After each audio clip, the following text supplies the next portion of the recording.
think the best 3 words to describe me would be funny, sassy, and honest.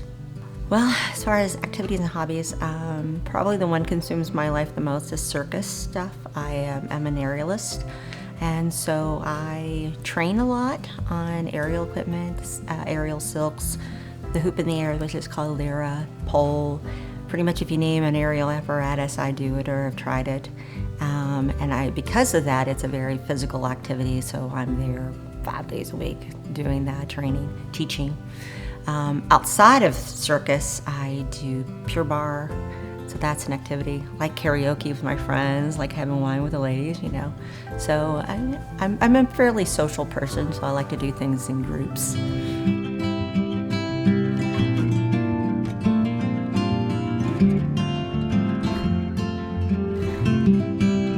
My husband and my daughter are definitely the 2 things I value the most.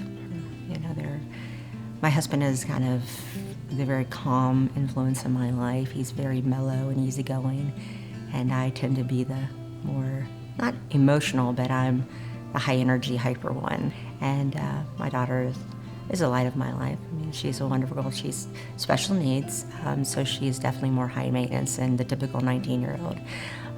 But the good news about that is that she's got that sort of 4-year-old love for their mommy in her heart. So she's a lover and a hugger and a squeezer. So, you know. But at the same time, my husband and I have struggled to, in the beginning, she kind of overtook our lives. We became people who, like, that's the only thing we did. So about my first time when I was diagnosed with cancer, 10 years ago, or actually 12 years ago now, we both talked about making sure we have a life outside of that. And so that's when I started with aerials more, and he started playing in tournaments, like chess tournaments, and doing golfing more, so we both had a life outside of caretaking.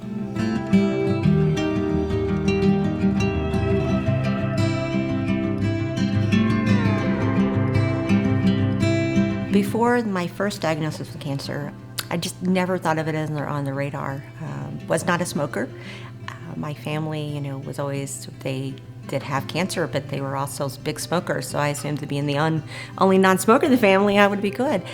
I was very overweight, though. I used to weigh 278 pounds. So when I went through it the first time, I had to get my life in order and my health in order. So I actually lost, you know, went down to, at that point, 125, 130 pounds, is smaller than I am now, but, and got very physical. You know, did all the step aerobics, which was a big thing at that time, Zumba and all that. And before that, I was very sedentary. Really, after Chloe was born, she was in the NICU for 6 months. So, and when she came home, we were on lockdown for 6 months. So my life was very Chloe focused. In the early years we had, went to therapy all the time with her. Chloe was 24/7. And if I wasn't there, I was at work.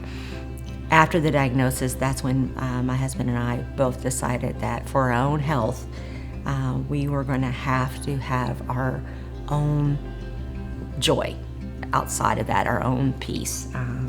So that's when I started getting more active. And then after the weight loss is when I started aerials. And so it definitely went from a very circular world with my family to a lot bigger world.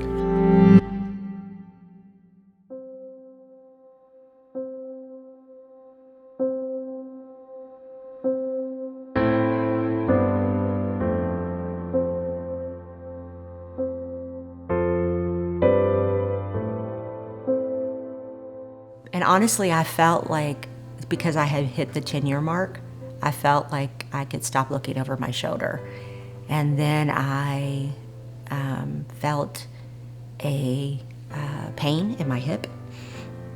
And we all assumed that it was something I did stupid, some crazy split in the air.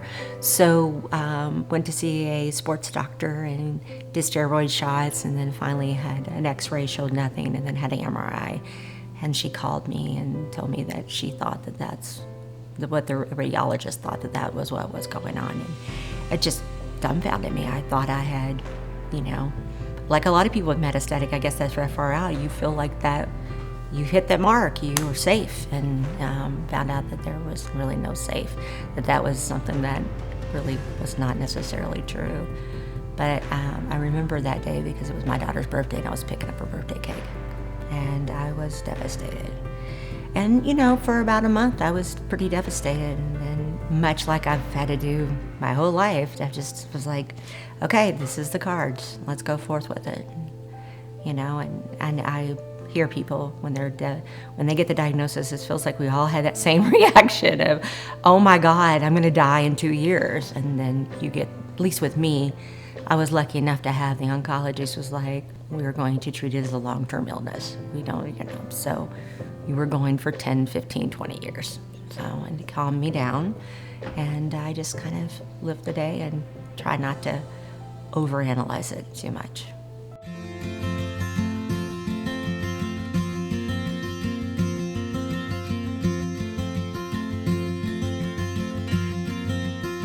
Yeah, I'm still in treatment. I am stable. I think my last scan, they had some activity lit up on my thing here, but it was one of them didn't and the other did. So the scan that's coming next month is going to conclude that. She thought it was just something stupid I had done the strain, because they show like little light up sometimes when you have a muscle strain, and I had done some stupid circus thing, which is frequently like my life. But I'm stable. 2.5 years out. I definitely feel I've aged a lot in the last 2 years. Just, between, when I was diagnosed, what ended up happening was I had a tumor on the femur, and I had to get a rod placed in the femur. And in the meantime, waiting for surgery, I had like 2 ligaments that just snapped. And I definitely, when I get up from this chair, I feel like a little old lady. And then once I start walking, I'm fine. So there's kind of me adjusting to the idea of, I'm still doing aerials, but the step aerobics and Zumba, all that high impact. So now it's more bar. So I've had to make changes. I'm still active, but what the activity looks like is just kind of changed a little. And some of it's just changed because of COVID. It's just the way nature has been, or the world has been.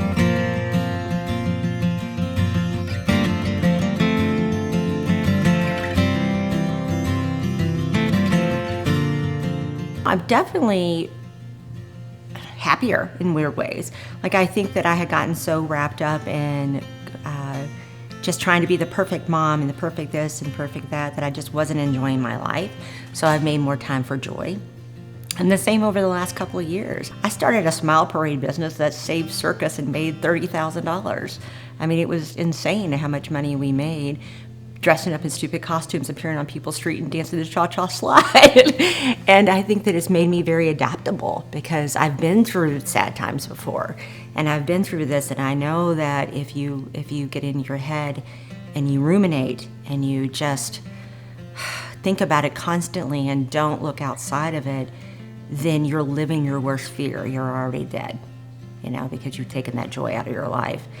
So I think that it's made me in many ways more resilient. It's sort of like I've seen the depths of hell, and so I'm going to keep going, And there's not a day that goes by that some doesn't tell me that I'm like the most resilient person, And you're like, well, sometimes you don't have a choice but to be resilient, and So I think that that's been really good. I think it makes me take the moments more. I think that I tell my husband and my daughter I love them every single day. I don't take that for granted. I hear people who have marital problems over the stupidest things, and, I don't take those sort of things for granted.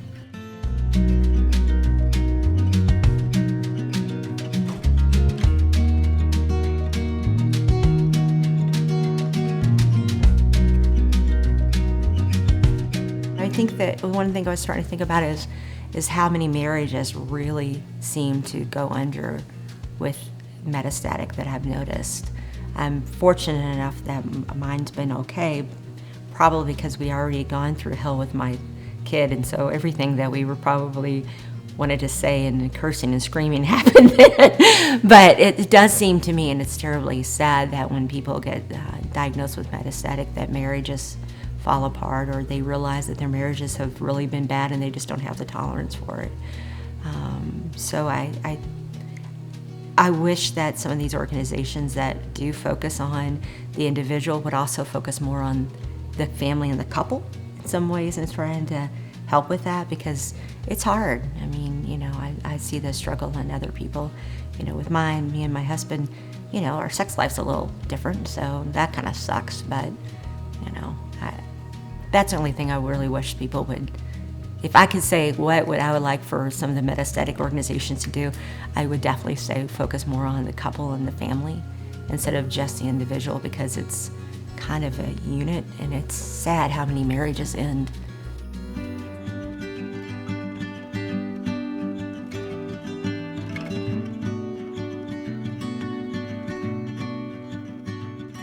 Sometimes if I need somebody to really vent and scream, I turn to girlfriends. Both of my parents are deceased, so I don't have them. But I've got a good support network of girlfriends that I talk to, and particularly, it's funny, I think at least I have friends who have certain roles, and I have the friends that I go to when I need a good cry, and I have the friends that go to when I need somebody to distract me. And sometimes all of them in the same day. So I between my husband and my friends, really. I do have some friends who are going through cancer themselves, and they seem to struggle so much that I don't tend to throw things on them, my struggles or my fears, just because they seem to have their own. But I do, most of the time I think I go through like, oh, I'm strong and supportive, but then I have moments where I'm not doing so well, and I will talk about them. I'll talk about, my fears of leaving my daughter, my fears of, the scan. I have the scan results coming up. They always freak me out. I have to, that's the time my husband has to come to the appointments with me.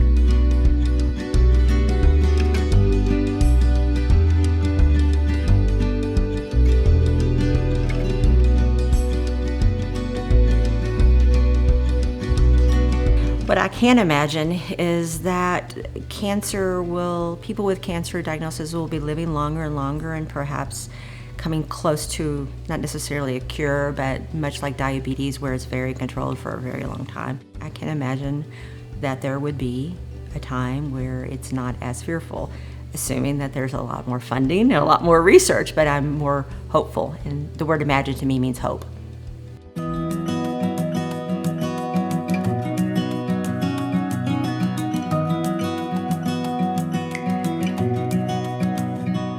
I always set goals for myself. I don't necessarily set them 5 years from now anymore. I was a person who did the whole, you get a degree, get a master's degree, get this licensure, do this. My goals are to continue to be active, and they're smaller goals, like to be able to do more of like if I'm doing yoga, to do the certain type of series and get to a certain move, bird of paradise, or those sort of things. With my family and my child, it's to, maintain status quo. We're in a good phase right now. So right now my goal is to enjoy that and keep the status going.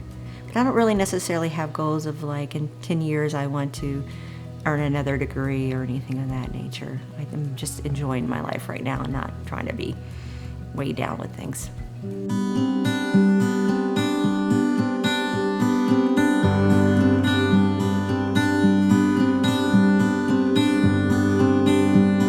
Well, my fear is, my husband has a caretaker job already with me. We share my daughter and caretaking, and I won't be here. So I fear that that's going to be something that eventually will overwhelm him in the future. So that's something that we talk about and try to work out with, wills and guardians and all of that sort of thing. But that's a huge fear and a huge concern that he will. I have no doubt that my daughter will be well taken care of him. I worry about his mental, having to deal with that alone, and whenever that will be. So that's definitely my fear.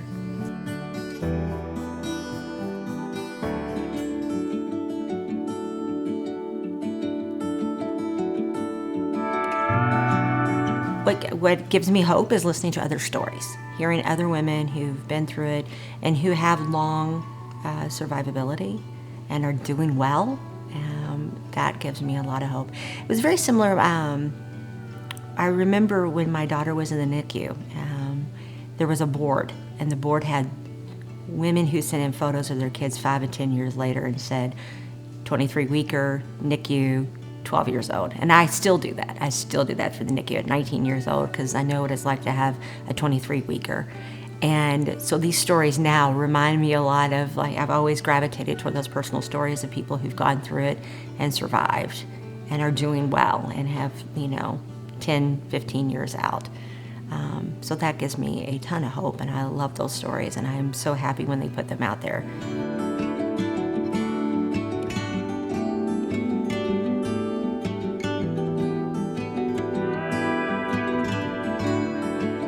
That we're never stopping the medicine.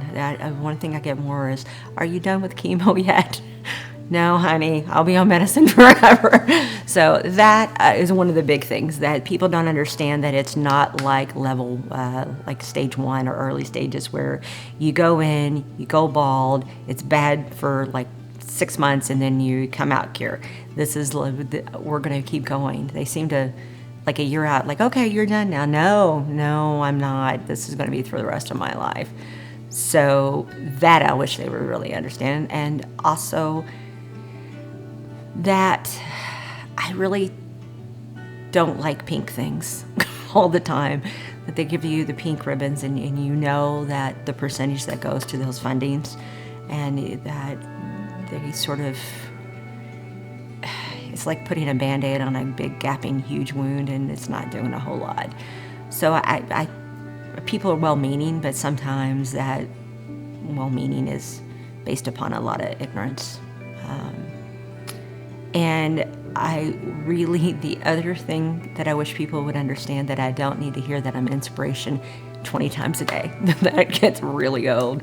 You're so inspiring. And even though it's sweet hearing it 20 times a day when you're just trying to go to the grocery store or something, I don't know, it's sort of insulting. Like, I can't believe you're just not laying in bed depressed because you're gonna die.